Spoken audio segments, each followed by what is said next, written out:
우리는 2주 전 처음으로 예수님을 메시아로 알아봤던 사람 시몬에 대해서 살펴보았는데요. 오늘은 처음으로 예수님께 부름받은, 제자로 부름받은 사람 안드레라는 사람에 대해서 좀 살펴보려고 합니다.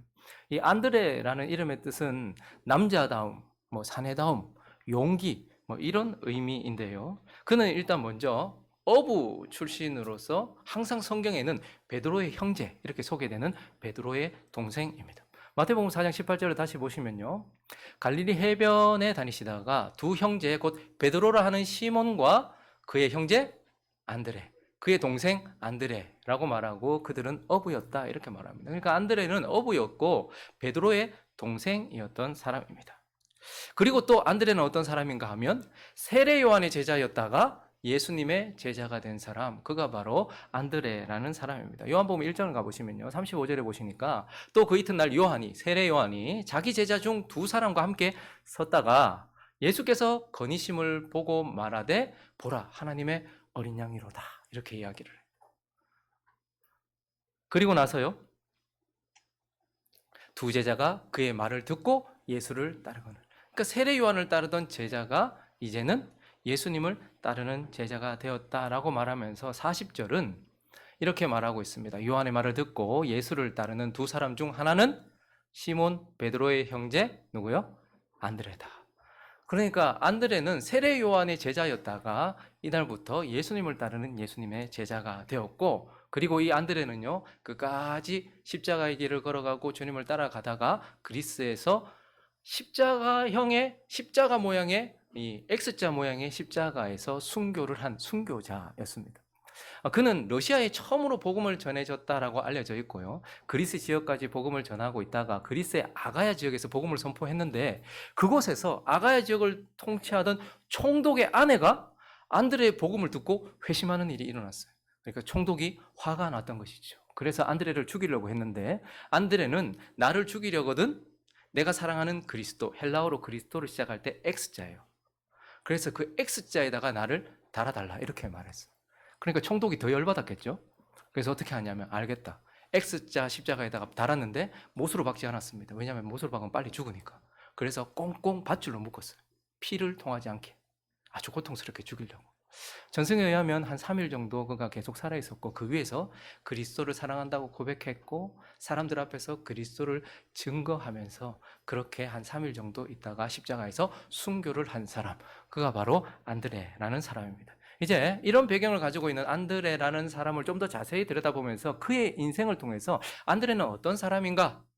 라고 이렇게 한번 어떤 사람이라고 말할 수 있는가 한번 살펴보고, 그리고 그 안드레를 통해서 하나님께서 우리에게 주시는 교훈을 한번 살펴보도록 하겠습니다. 자, 이제 시작하니까 창수 형제 들어오세요. 네. 네, 괜찮아요. 들어와요. 네. 이제 시작하도록 하겠습니다. 첫 번째, 안드레는 어떤 사람인가? 다른 일을 예수님께 데려간 사람. 자, 이제 창수 형제 보지 말고 저를 봐야죠. 네. 안드레 어떤 사람이라고요? 다른 일을 예수님께 데려간 사람이다 이렇게 얘기합니다. 그러면 초대교회와 동방정교회에서는 안드레를 프로토클레토스라는 안드레에게 프로토클레토스라는 칭호를 줬어요. 합성어인데 프로토라는 것은 처음 이런 첫 이런 뜻이고 클레토스라는 뜻은 부르심을 받았다 이런 뜻이에요. 그러니까 클레토스라는 단어는 처음으로 부름을 받은 자 이렇게 얘기합니다. 다시 한번 요한복음 1장 35절 한번 가보시면요. 우리가 읽었는데 이튿날 세례 요한이 자기 제자 중 두 사람 함께 섰다가 그리고 예수가 건의심을 보고 하나님의 어린 양이다 라고 메시아 되심을 이야기했을 때에 두 제자가 그의 말을 듣고 예수를 따르는데 그들이 뭐라고 얘기하는 거니까 예수께서 돌이켜 그를 따르는 것을 보시고 무엇을 구하느냐 내게 뭐 구하느냐 라고 했을 때 보통 누구십니까? 라든지 혹은 우리가 뭘 구하는지 이런 걸 얘기하잖아요. 그런데요 안드레는 랍비 어디 계십니까? 그가 거하는 곳을 물어봤어요. 어디에 거하십니까? 라고 물어보았더니 예수께서 이르시되 와서 봐라. 와서 나와 함께 거하고 와서 봐라. 그래서 가서 계신 데를 보고 그날 함께 거하니 때가 10시쯤 되었더라 이렇게 얘기해요. 두 제자 중에 한 사람은 안드레고 아마 이름을 밝히지 않는 사람은 이 저자 요한이었을 것입니다. 그런데 정확하게 기억을 하고 있어요. 때가 10시쯤 되었더라. 여러분도 은혜 받았던 때 있죠? 기억하시죠? 저도 하나님께 큰 은혜를 받았고 복음 앞에 섰던 때를 추억하면서 그때가 어떤 때였다 뭐 이런 어떤 그런 추억이 있잖아요. 근데 요한은 이 때를 시간으로 기억하고 있어요. 10시쯤 되었더라. 우리 시간으로 하면 오후 4시쯤 되었더라. 근데 그날 함께 거하니 이렇게 번역이 되니까 아 그날 하루 같이 있었구나 이렇게 생각하는데 그게 아니고 그날부터 함께 예수와 동행하기 시작했다. 예수와 함께 거하기 시작했다라는 거예요. 그러니까 안드레는 이날부터 예수와 함께 거하기 시작했고 예수와 함께 동행하기 시작했다라는 것을 보게 되는 것이죠. 그래서 그는 예수님께 부름을 받은 첫 번째 제자라고 할 수 있어요. 그러나 안드레라는 인생이 위대한 이유는 그가 예수님께 처음 부름받았기 때문이 아니고요. 처음으로 예수님께 다른 일을 소개하고 예수님께 다른 일을 데려간 성경에 기록된 첫 번째 전도자이기 때문에 그가 위대한 인생이라고 할 수 있는 것입니다. 그가 예수님의 제자가 되고 난 이후에 곧바로 그가 했던 행동이 40절에 곧이어서 바로 이어지는데요. 요한의 말을 듣고 예수를 따르는 두 사람 중에 하나는 시몬 베드로의 형제 안드레다. 안드레가 그날부터 예수의 제자가 되었다. 그런데 제자가 되고 난 이후부터 뭐라고 하는 거 하니까 먼저 자기의 형제 시몬을 찾아 말하되 우리가 메시아를 만났다. 구약 성경 내내 그리고 우리가 지금 기다리고 있는 그리스도 메시아를 만났다라고 이야기를 했고 데리고 예수께로 왔다는 거예요. 성경에 기록된 첫 번째 전도자 그가 제자가 되자마자 했던 것은 첫 번째 제자였기 때문에 위대하다고 말하는 것이 아니고 처음으로 예수께 누군가를 데리고 간 사람 그가 바로 이 안드레라는 사람이에요. 그래서 예수께서 베드로도 보시고 요한의 아들 시몬 장차 개바라 하리라 이렇게 말을 하시는 것이죠. 그래서 안드레는요 가장 가까운 이웃 즉 내 가족을 예수께 데리고 온 첫 번째 전도자 성경에 기록된 첫 번째 전도자다라는 것입니다. 그리고요, 또 놀라운 사실은 이 안드레는요, 자기의 가장 가까운 이웃인 형을 예수께 데려간 사람이기도 하지만 아무도 인정하지 않았던, 누구도 인정할 수 없었던 이방인을 처음으로 예수께 데려간 사람도 바로 안드레라는 사람이에요. 요한복음 12장으로 한번 가볼까요?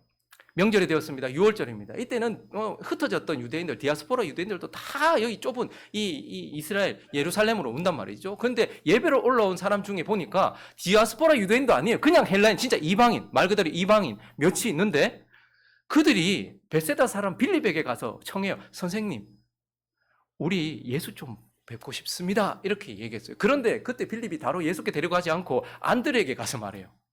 자기가 생각해봐도 그들은 선민의식이 너무 강했어요. 독특한 의식을 가지고 있었단 말입니다. 그래서 유대인 이외의 사람들은 전부 다 이방인이고 개처럼 여겼습니다. 그런데 이런 사람을 예수께 데려간다? 유대인의 메시아에게 데려간다? 그리고 이런 사람이 하나님 앞에 선다? 그리고 나와 같은 식구가 된다? 이건 도저히 받아들일 수 없는 상황이었어요. 그러니까 빌립이 고민하다가 안드레한테 갔는데 안드레는 어떻게 합니까? 예수께 가서 여쭈니라고 이렇게 말하는 거예요. 여러분, 예수님께서 십자가에서 죽으시고 부활하시고 승천하고 나시고 그 이후에 40일 동안 제자들과 함께 계셨고 그 이후에 오순절날 성령을 보내시고 난 이후에 성령을 받은 제자들 그리고 거기서 열심히 사역하던 제자들도요 여전히 이방인들에게 복음 전하는 것이 힘들었습니다. 어감상 그리고 전통상 자기의 존재적으로 이거 이방인에게 개처럼 여기는 이방인의 복음 전하기 힘들었어요. 그래서 베드로에게 고넬료를 만나게 하는데도 하나님께서 참 많은 애를 쓰셔야지만 했어요. 베드로가 고넬료를 만났을 때도 그렇게 말했잖아요. 내가 유대인으로서 이방인 만나는 거 불법이다 이렇게 말해요. 말 안 되는 일이다 이렇게 생각했어요. 그러니까 얼마나 이방인이 그리스도에게 나가는 게 힘들었던 상황입니까? 그런데요, 벌써 제자가 된 안드레는 자기의 가장 가까운 이웃인 형을 예수께 데려간 사람이기도 했지만 그는 누구도 인정하지 않았던 그러나 누구든지 예수가 필요하다라고 하는 자, 예수가 필요한 자들은 예수께 이방인을 처음으로 예수께 데려간 최초의 전도자였다라는 것입니다. 그래서 안드레를 통해서 하나님께서 우리에게 말씀하시는 것은 우리도 안드레같이 되어야 된다는 거예요. 우리도 우리의 가장 가까운 이웃인 가족을 예수께 데려가야 된다라고 말하고 있어요. 마가복음 5장을 가보시면 예수께서 배에 오르실 때에 귀신 들렸던 사람 그가 귀신에 들려서 하나님과 상관없는 삶을 살았고 괴로운 삶을 살았어요. 우리도 마귀와 하나 되어서 그런 삶을 살았잖아요. 그런데요, 그 사람을 고쳐주셨을 때 그가 회심하고 하나님의 사람이 되었을 때에 함께 있기를 이제 나 예수와 함께 있고 싶습니다 라고 간구했으나 허락하지 않으셨어요. 대신에 뭐라고 말합니까? 내 가족에게 가서 알려라. 나는 이제 주님과만 있고 싶습니다라고 말하는 그에게 하나님은, 하나님의 아들 예수 그리스도는 네 가족에게 가서 나를 알려라, 이렇게 말하고 있는 것이죠. 저 말씀은 저 사람에게만 국한된 것이 아닙니다. 우리 모두 죄와 사망, 사단의 권세 아래 있었던 자였습니다. 그리고 고침을 받아서 여기 있습니다. 그런데 우리도 오직 날마다 주님과만 함께 있고 싶죠. 그런데 주님 우리에게도 말씀하십니다. 네 가족에게 나를 알려라. 그를 내게 데려와라. 이렇게 말씀을 하시는 것입니다. 그리고요, 동시에 우리가 잘 아는 말씀 마태복음 28장 19절에 가보시면요, 그러므로 너희는 가서 모든 민족을 제자로 삼아 아버지와 아들과 성령의 이름으로 세례를 베풀고 내가 너에게 분부한 모든 것을 가르쳐 지키게 하라, 이렇게 말합니다. 이것은 그 당시 12사도에게만 주어진 말씀이 아니라 똑같은 사도성을 가지고 있는 교회 일원 한 사람 한 사람 우리 모두에게 말하는 것이에요. 그러니까 우리는 가장 가까운 이웃인 내 가족을 예수께로 데리고 와야 되고요, 그리고 누구든지 예수가 필요한 사람이라면 예수께로 데리고 와야 된다라고 이렇게 말씀을 하고 있습니다. 그런데요, 이 시대 많은 그리스도인들은 자기는 예수와 함께 거하고 자기는 예수를 따라가고 있으면서 다른 이를 예수께 데려오지 않습니다. 왜 그럴까요? 우리 교회뿐만 아니고 지금 많은 교회가, 세상 나라도 마찬가지죠. 다음 세대가 없어요. 자녀를 놓지 않습니다. 그런데 교회도 다음 세대가 없습니다. 교회의 다음 세대는 누군가를 예수께 데려올 때에 시작되어지는 역사잖아요. 근데요, 지금 많은 그리스도인들이 자신은 그리스도 안에 거하고 자신은 그리스도와 함께 있고 자신은 그리스도를 따라가면서 다른 일은 예수께 데려오지 않는단 말입니다. 왜 그럴까요? 아마 그 첫 번째 이유는 하나님에 대한 믿음이 없기 때문일 것입니다. 여러분, 복음을 전한다고 그 복음이 모두의 것은 아닙니다. 우리가 누군가한테 복음을 전한다 할지라도 그 복음을 듣고서 모든 사람이 다 돌아오는 게 아니더란 말입니다. 그러니까 그런 실패를 많이 경험하다 보니까 길가밭, 돌짝밭, 가시밭 이런 것들을 경험하다 보니까 믿음이 없어진 거죠. 하나님이 역사하실 것이라는 믿음, 그리고 말씀이 그 사람 안에서 역사하실 것이라는 믿음, 성령이 그 안에서 역사하실 것이라는 믿음이 없어진 거죠. 그러나 여러분 보십시오. 세 개의 밭이 있지만 또 다른 세 개의 밭이 있습니다. 어떤 밭이 있습니까? 30배의 결실을 맺는 밭도 있고 60배의 결실을 맺는 밭도 있고 100배의 결실을 맺는 밭도 있어요. 비율로는 같은 거죠. 3개의 밭과 3개의 밭. 그런데 우리는 사실 많은 실패를 하다 보니까, 그리고 내가 복음을 전하는 그 사람이 예수를 원하는 게 아니거든요. 사실 진정한 필요를 구하는 게 아니고 물질적인 필요와 이 땅에 속한 필요를 구하다 보니까 우리가 하는 말이 그들에게 먹힐까 이런 생각 전에 하나님이 그 사람한테 역사하실 것이다 라는 믿음이 우리한테 없는 거예요. 내 자식을 데려와 봐도, 내 사랑하는 사람을 데려와 봐도 역사하지 않을 것 같은 느낌이 더 크니까 데려오지 않는 것입니다. 저만 그런 의심을 하는가 봅니다. 여러분, 난 아닌데. 근데 또 하나의 이유가 있어요. 아마 그건 우리가 오해하기 때문일 것입니다. 하나는 하나님이 역사하실 것이라는 믿음이 없는 것이기도 하지만, 또 하나는 자기 자신을 오해하는 것 같아요. 마치 하나님이 나보고 그 사람을 회심시키라고 말한 것처럼, 하나님이 마치 나보고 그 사람을 천국 백성으로 만들려고 하는 것처럼 오해하는 것이죠. 여러분, 제가 전에도 한번 말씀드렸는데, 스리랑카에 제가 이제 단기 선교를 한창 이제 저 막 선교사로 한번 헌신해 보겠다고 막 하나님 날 선교사로 불렀나 보다 하고 막 선교단체에서 같이 이렇게 하다가 그 스리랑카에 갔었을 때 13년인가 14년을 꼬부라진 분이 계셨어요. 근데 그때 우리 선교팀에게 기도를 요청했고, 제가 그때 말씀드렸잖아요. 믿음이 없어서 꼬부라진 걸 제가 제 힘으로 풀어보려고 기도하면서 막 했는데 안 돼가지고 그냥 기도하고 끝이 났는데 일주일 뒤에 13년인가 13년을 꼬부라졌던 그분이 나음받고 돌아왔어요. 그래서 그 일이 있고 난 이후에 주일날 예배를 드리러 갔는데 많은 사람들이 축복받겠다고, 기도받겠다고 왔어요. 근데 그 중에 이제 제가 팀장이었던 저에게 한 분이 오는데, 이제 뭐 기도하기 전에 이렇게 선교사님이 통역을 해주잖아요. 뭐라고 기도하면 팀원들이 쫙 일렬로 서서 기도해주는데 뭐라고 통역을 하잖아요. 근데 한 분이 저한테 오는데 한 사람의 이렇게 손에 이렇게 팔짱을 끼고 이렇게 오시는 거예요. 선교사님이 통역해주지 않아도 뭘 기도해달라고 하는지를 알겠는 거예요. 눈을 뜨게 해달라고. 와, 이게 꼬부라진 거 펴졌을 때도 제가 제일 놀랬거든요. 이게 근데 눈을 뜨게 해달라, 남의 얘기니까 그렇지 얼마나 부담스럽습니까? 근데 저는 목회자가 되고 난 이후에도 이런 부담 되게 많이 느껴요. 어떤 분들은요, 이혼을 직전에 앞두고 있는, 정말 원수같이 서로 쳐다보지도 않는 그런 부부들을 제게 데려와서 좀 화해를 시켜달라고, 하나님의 말씀으로. 또 어떤 분들은요, 지금 완전 마음대로 살고 있는 자녀를 저한테 데리고 와서 좀 바꿔주세요. 내 자식도 내가 지금 안 되는데. 그리고 어떤 분들은요, 전혀 예수에 대한 관심도 없고 믿지도 않아요. 근데요, 목사님, 좀 이렇게 말씀 전해주시고 복음 전해주셔서 좀 거듭나게 해주십시오. 이렇게 돼요. 그러면 정말 부담스러워요. 근데 거기다 대고 못하겠는데요. 이렇게 말할 수는 없잖아요. 제가 주님께, 주님, 좀 될 만한 걸 좀, 막 지금 당장 내일 도장 찍을 것 같은데 와가지고 막, 주님. 근데 주님이 그때 저한테 주셨던 말씀이 나사로의 무덤 사건이었습니다. 나사로가 죽었는데 나흘째가 되었을 때 예수님이 그 앞에 나타나셨어요. 그리고 뭐라고 얘기합니까? 살리시면 될 것을 돌을 굴려놓으라 이렇게 얘기합니다. 근데 그때에 가장 믿음으로 고백하고 막 주님은 뭐든지 할 수 있을 것 같습니다라고 말했던 이 마르다가 주여 죽은 지 나흘이나 됐습니다. 이렇게 얘기해요. 근데 주님 뭐라고 말씀하십니까? 돌 굴려놓으라고. 나사로를 살리라는 게 아니고 돌 굴려놓으라고. 나사로는 내가 살리고 돌은 네가 굴리는 거라고. 주님이 저에게 그렇게 말씀하시는 거예요. 내가 선택한 사람이라면, 내가 역사할 사람이라면 내가 살리는 것이고 내가 결합시키는 것이고 내가 바꾸는 것이고 너는 돌 굴려놓으라고. 말씀 선포하고 내가 주는 말 선포하고 전달하고 그것만 하라고. 이렇게 말씀하시는 거예요. 하나님 동일하게 우리에게 말씀하십니다. 우리도 안드레와 같아야 된다고 이야기합니다. 그래서 우리도 하나님을 믿는 믿음으로 그분이 하실 것이라는, 그분의 뜻이라면 그분이 될 거고, 믿기로 작정된 자들은, 구원받기로 작정된 자들은 다 믿게 될 것이라는 그 믿음을 가지고 우리도 누군가를 예수께 데려와야 되는 줄로 믿습니다. 그러면 우리는 어떻게 예수께 데려올 수 있습니까? 안드레는 그 옆에 예수가 계셨으니 저기 거하시는 곳에 예수께 데려가면 됐어요. 근데 우리는 그러면 어떻게 지금 예수께 데려가냐는 말이에요. 어떻게 예수께 데려가는 것입니까? 복음이 있는 그곳으로 데려오는 것입니다. 내가 복음을 전하든 아니면 복음이 선포되는 곳으로 그를 데리고 가든 복음이 있는 곳으로 그를 데려가는 것입니다. 그리고 하나님의 말씀이 있는 곳으로 그를 데리고 가는 거예요. 내가 전하든 아니면 누군가를 통해서 전해지든 하나님의 말씀이 있는 곳으로 데려가야 되는 거예요.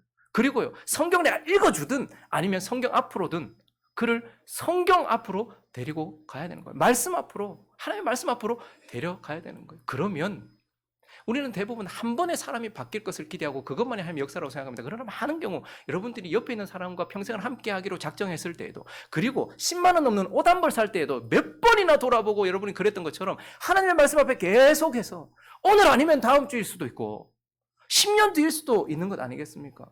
그러니 하나님의 말씀이 있는 곳으로 우리는 계속, 그리고 내가 계속 전하는 것이죠. 그래서 복음 앞으로, 말씀 앞으로, 성경 앞으로 그를 데리고 갈 때 예수께서 역사하시는 것이죠. 그렇게 안드레가 한 사람을 데리고 왔을 때 어떤 일이 일어났습니까? 베드로가 구원을 받았어요. 그리고 베드로가 사도들 중에 머리가 되었습니다. 그것뿐입니까? 하나님은 베드로를 통해서 성령이 이 땅에 오신 것을 알리셨습니다. 예수께서 몸을 입고 이 땅에 오셨을 때에는 동방박사들이나 아니면 천사들의 경배, 그리고 저기 천하게 여기던 목자들을 통해서 알려졌어요. 그런데요, 이제 그 예수 그리스도께서 승천하시고 보좌에 앉으신 이후에 그의 영을 보내실 때는요, 사도 베드로의 입을 통해서 하나님께서 성령이 이 땅에 오셨다라는 것을 드러내는 사람이 되게 하셨어요. 하나님께서 그렇게 크게 사용하셨단 말입니다. 그리고 그날 베드로가 어떤 설교를 했는지 모르겠는데 그 한 번의 설교에 몇 명이 들어왔습니까? 3,000명이 돌아오는 일에도 베드로가 쓰임받았어요. 안드레가 이거 알고 베드로 불렀을까요? 그저 하나님께 그 아들을, 그 동생을, 그리고 그 아는 사람을, 그 가족을, 그리고 예수가 필요한 누군가를 예수께 데려왔던 사람. 안드레는 최초의 전도자, 최초의 이방인 전도자로서 우리에게 너도 그러해야 된다라고 가르쳐주는 인물이다라는 것입니다. 그리고 또 하나, 이 안드레는 어떤 사람인가? 작은 것을 예수께 가져간 사람이에요. 작은 것을 예수께 가져간 사람. 여러분, 사실 성경에는 베드로의 이야기는 많이 기록이 되어 있습니다. 근데요, 그를 데려갔던 안드레는 거의 언급되어 있지 않아요. 성경에는 그저 그의 이름 몇 번, 그런데 그 이름도 베드로의 형제 안드레 이런 식으로 기록이 돼요. 그런데요, 그의 이름이 탁 언급되는데 중요한 한 부분에서 그의 이름이 한번 언급되는 부분이 있습니다. 그건 어디냐면 오병이어의 기적과 관련 있는 그 장소였어요. 예수님이 마치 구약 백성들을 이집트에서 끄집어내시고 광야에서 먹이시고 입히시고 그들을 돌보셨던 것처럼 예수 그리스도께서 빈들에서, 광야에서, 사막에서 거기에 병든 사람들을 고치시고, 그리고 또 귀신들을 쫓아내시고, 그리고 하나님의 말씀을 들려주시면서 그들과 함께 했어요. 그런데요, 저녁 무렵이 되어져 가고 이 가난했던 사람들은 먹을 것이 없었습니다. 기진해서 배가 고파서 어쩌면 집으로 돌아가다가 쓰러질 수도 있겠다 싶을 지경에 이르렀을 때에 주님은 그들에게 일하고 싶으셨어요. 그 빈들에 있는 장정만 5천 명, 여자와 아이까지 하면 15,000에서 2만 명 정도 되겠죠. 근데 그 사람들에게 주님은 일하고 싶으셨어요. 그런데 그때에 이제 제자들이 어떻게 하는가? 마태복음 14장 15절에 보시면 대부분의 제자들은 이렇게 반응했습니다. 읽어주시겠습니까? 시작.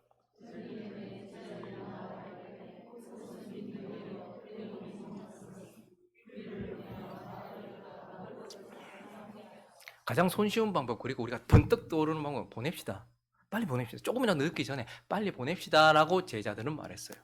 그런데 요한복음에 가보시면 또 다른 제자 한 사람은 다른 제안을 했습니다. 빌립이라는 사람은요, 각 사람으로 조금씩 받게 할지라도 200데나리온, 한 데나리온이 그 당시 남자의 품삯, 하루 품삯이었거든요. 그러니까 200데나리온 엄청난 돈입니다. 그런데 빌립은 다 계산이 나오는 거예요. 아, 이 정도 숫자는 한 200데나리온 가지고 빵을 사오면 되겠습니다. 떡을 사오면 되겠습니다. 라고 말하면서 200데나리온이라는 물질을 하나님께 정답으로 내밀었어요. 자, 그런데 이때 이어지는 8절 읽어주십시오. 시작. 계속.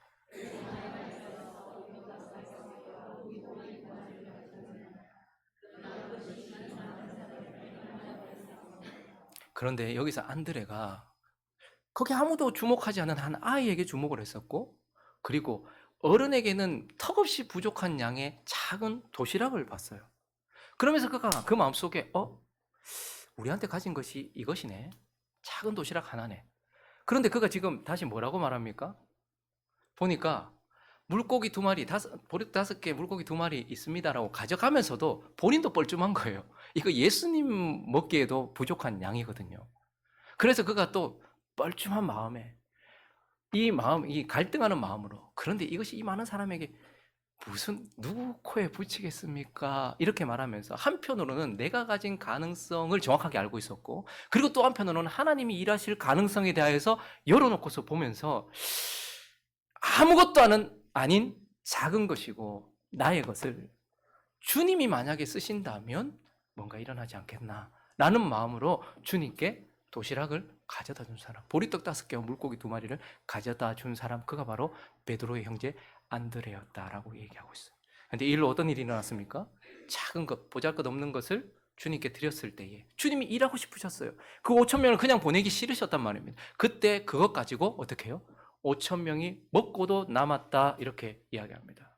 그런데요, 그것만 하신 것이 아닙니다. 우리는 이 본문을 통하여서 배고픈 사람들 주님께서 정말 불쌍히 여기셔서 5천 명을 먹고도 남기셨다, 그게 아닙니다. 사실 이 오병이의 기적은 사복음서 전체에 기록된 유일한 본문이에요. 그러니 이건 단순히 사람들을 그냥 배불리 먹인 그냥 마술 같은 이야기가 아니란 말입니다. 이것은 그리스도에게서 정말 중요한 사건이었단 말입니다. 무슨 사건입니까? 구약시대 내내 하나님께서 광야를 걸어가던 이스라엘 백성들, 아무것도 먹을 것이 없었던, 기진했던 그들이 살게 하셨던 하늘로부터 내려온 양식이 뭡니까? 만나였어요. 그런데요, 지금 똑같은 배경을 가지고 있습니다. 광야에서 기진한 하나님의 백성들이 거기 있습니다. 그런데 그때에 예수께서 하늘을 우러러 축사하시고 그 떡을 그들에게 나눠주심으로써 예수께서 지금 이 사건을 통하여서 무슨 얘기를 하시는 거니까, 나는 하늘로부터 내려온 너희가 그때 바라봤던 그 만나가 말하는 실체다. 나는 하늘로부터 내려온 생명의 떡이다 라는 것을 선포하는 그 메시지로 하나님께서 사용하셨단 말입니다. 그리고요, 주님은 그냥 떡을 주시지 않고 찢어서 주셨습니다. 그래서 이 사건을 통해서 주님은 뭘 얘기하시는 것입니까? 나는 너희를 살리기 위해서 하늘로부터 내려온 생명의 떡인과 동시에 너희를 살리기 위하여 내가 찢겨질, 죽임당할 생명의 떡이다. 나는 너희를 위하여 찢겨질 떡이 되고 부어질 포도주가 될, 나는 너희를 위한 하늘로부터 내려온 생명의 떡이다 라는 것을 안드레가 가져다 준 보리떡 5개와 물고기 2마리를 통해서 이야기하셨다라는 말입니다.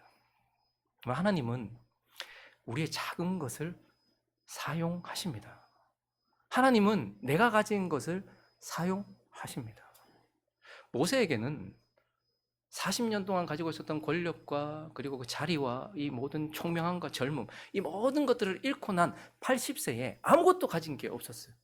그런데요, 하나님은 모세가 가지고 있었던 가장 보잘것없는 것, 하나밖에 없는 지팡이를 사용하셨습니다. 그래서 그 모세가 가졌던 그 보잘것없는 지팡이로 바로를 심판하셨고요, 세상을 심판하셨어요. 그리고 그 지팡이로요, 자기 백성들을 위하여 바다를 가르셨고 물을 내셨고 그들을 인도하셨단 말입니다. 모세의 지팡이. 그리고 다윗은요, 사울이 가지고 있었던 갑옷이나 칼도, 골리앗이 가지고 있었던 창이나 방패나 그런 단창도 없었어요. 그는 단지 물맷돌 그거밖에 없었어요. 근데 주님은 다윗의 물맷돌을 사용하셔서 골리앗을, 세상을 엎드려 드리셨단 말입니다. 안드레는 보리떡 5개와 물고기 2마리를 거기에 있는 유일한 것, 보잘것없는 것을, 내가 가진 것을 예수께 가져주셨어요. 그랬더니 예수는 그것을 가지고 자기를 드러내시고 사람들을 살리시고 자신의 영광을 드러내셨다라는 것을 보게 되는 것입니다. 왜 우리에게는 이렇게 사복음서 전체에 기록된 오병이어와 같은 기적이 없는가? 저는 가끔 예수께 묻습니다. 예수님, 왜 제 삶 속에는 오병이어와 같은 기적이 없습니까? 그때 주님은 그 질문에 다시 질문으로 응수하십니다.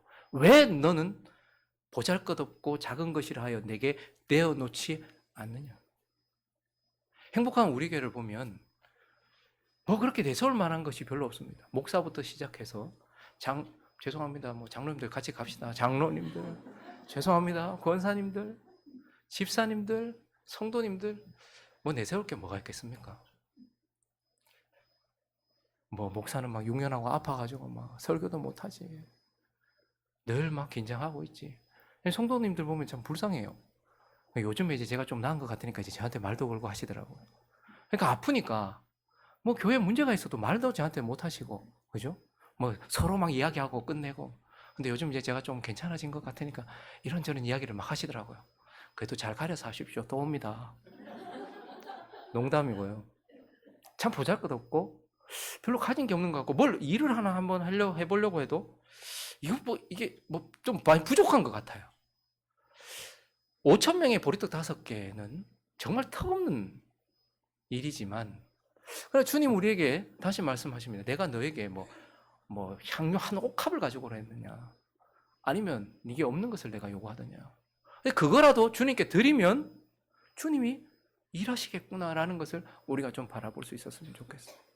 안드레는 작은 것, 보잘것없는 것, 내가 가진 것을 예수께 드렸고 그것으로 인하여 예수가 영광 받으시게 했던 그러한 사람이다라는 것을 우리에게 가르쳐주는 인생이다라는 것입니다.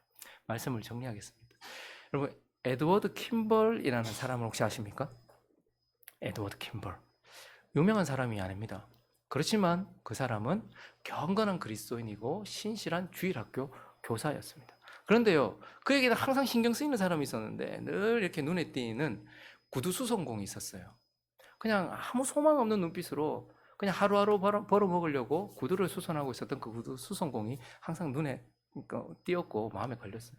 그래서 그 사람을 놓고서 기도를 했겠죠. 한참 동안 기도를 하고 난 이후에 그를 예수께 데려가기로 작정을 합니다. 그래서 말씀이 있는 곳으로, 복음이 있는 곳으로, 그래서 그에게 복음을 전함으로써 예수 앞에 서게 했어요. 그런데 하나님께서 놀랍게 역사하셨습니다. 어떤 사람은 복음을 듣고도 반응하지 않지만 어떤 사람은 구원받기로 작정된 사람은 듣겠죠. 그가 예수 앞에 왔을 때 예수께서 일하셔서 그의 인생을 바꾸셔서 회심을 주셨습니다. 그리고 주님의 사람이 되었어요. 그리고 나중에 그는 자신만 뒤집어진 것이 아니고 유럽과 미국 전역을 뒤집어 엎는 사람이 되었습니다. 혹시 그 사람이 누군지 아십니까? D.L. 무디라는 사람입니다. 혹시 무디라는 이름 아십니까? 되게 무디시네요. 무디도 모르십니까? 사람들은 무디를 기억합니다. 그러나 하나님은 무디가 있게 했던 킴벌을 기억하시는 줄로 믿습니다. 안드레라는 이름이 처음 성경에 등장하는 곳으로 가보시면 마태복음 4장을 다시 가보실까요? 10장에 안드레라는 이름이 10장 2절에 12사도의 이름을 이러하다라고 말하면서 베드로라 하는 시몬을 먼저 언급해요. 사실 프로토클레토스는 안드레인데, 그런데 베드로를 먼저 언급하고 안드레는 뒤로 물러납니다. 그 형제 안드레 이렇게 얘기합니다. 그리고요, 이제 안드레의 이름이 마지막으로 기록된 장소 사도행전 1장으로 가보실까요? 여기서는 들어가 그들이 유하는 다락방으로 올라가니 베드로, 요한, 야고보, 그리고 누가 나옵니까? 안드레. 더 뒤로 물러나 있습니다. 사람들은 한 번의 설교로 3천 명을 돌이켰던 베드로를 기억하고 베드로를 앞세우고 사람들은 베드로를 칭송했을 것입니다. 그러나 뒤로 물러나 있는 안드레, 베드로가 여기 있게 했고 베드로를 베드로 되게 했던 안드레를 하나님은 잊지 않으신다는 말입니다. 그리고 동시에 오늘 우리에게 말씀하십니다. 나는 너희가 다 베드로 그리고 D.L. 무디 같은 사람이 되라고 말하지는 않겠다. 그러나 안드레는 될 수 있지 않겠느냐. 내가 너에게 3천 명을 돌이키라고 얘기하고 유럽과 미국을 그리고 한국과 교회를 뒤집어 엎으라고 말하진 않을 것이고 너는 그런 사람은 아닐지 모르겠지만 그러나 한 사람을 예수께 데려올 수 있지 않겠느냐. 믿음을 가지고 지속적으로 그를 말씀 앞에 서게 하고 그를 위하여 하나님께서 일하시도록 기도하는. 왜 우리가 듣지도 않는 사람을 말씀 앞으로 데리고 오고 복음 앞으로 데리고 옵니까? 그들에게 가능성이 있어서가 아닙니다. 말씀이 선포되는 곳에서 주께서 역사하시기 때문에 그런 것입니다. 그것을 믿고 한 사람이라도 데려올 수 있지 않느냐. 나는 너에게 베드로가 되라고 말하는 것이 아니라 안드레는 될 수 있지 않느냐라고 오늘 우리에게 말씀하시는 그 주님의 말씀을 듣고서 한 사람은 주께 데려올 수 있는 자가 되기를 예수 그리스도의 이름으로 축원합니다. 그리고 큰 것 내놓으라 하지 아니하고 네가 가진 것, 그 작은 것은 내놓을 수 있지 않느냐라고 말씀하시는 그분 앞에 오늘의 안드레가 되기로 다짐하는 저와 여러분 되시기를 예수 그리스도의 이름으로 축원합니다.